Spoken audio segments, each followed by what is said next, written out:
Large cap का portfolio हो, multi asset allocation का पोर्टफोलियो, ये ज़्यादा बेहतर रहेगा आपके लिए।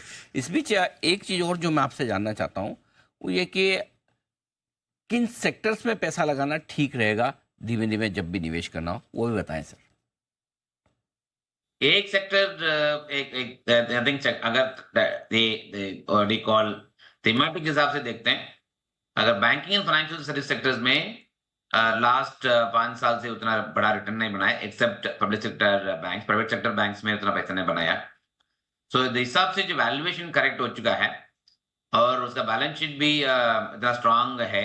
अगर नया गवर्नर आने के बाद आरबीआई में जो ईज ऑफ डिसीजन के लिए जो डिसीजन लेना शुरू कर दिया है, ये सबका इम्पैक्ट हमारे हिसाब से नेक्स्ट फ्यू मंथ्स में दिखना चाहिए in terms of credit growth coming back and lending increasing leading to an improvement and growth भी आना शुरू हो जाएंगे।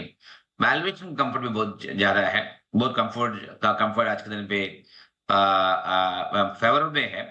अगर वो हिसाब से देते हैं banking and financial services fund under thematic category में आई थिंक निवेश करना चाहिए।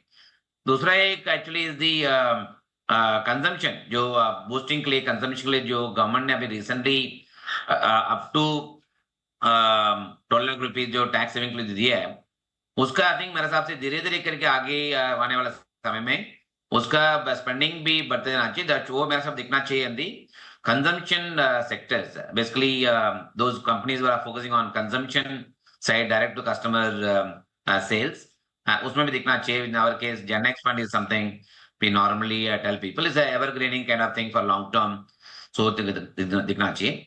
Third, of course, is the digital fund, which is an IT. IT is a balance sheet is strong. IT का स्पेंडिंग आप कभी भी कम नहीं कर सकता। अभी तो रूमर है, एक्सपेक्टेशन है IT का स्पेंडिंग कम हो जाएगा, उसके बाद अर्निंग इम्पैक्ट हो जाएगा। कभी आपको टेक्नोलॉजी इन्वेस्टमेंट आपका कभी कम नहीं कर सकता है वर्ल्ड में। एंड वैल्यूएशन कंफर्ट बहुत है और इंडियन आईटी कंपनीज का, एंड बैलेंस शीट स्ट्रांग है, बाईबैक अपॉर्चुनिटीज बहुत है उसमें।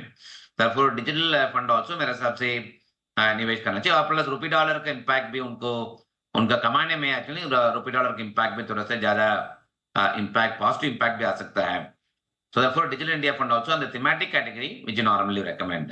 So banking and financial risk fund, Gen X fund, which is a consumption-driven fund, and Digital India Fund. Okay, banking finance और consumption और digital India fund, ये तीन ऐसे हैं सेक्टर्स जो काफ़ी बढ़िया आपके लिए निवेश के लायक हो सकते हैं।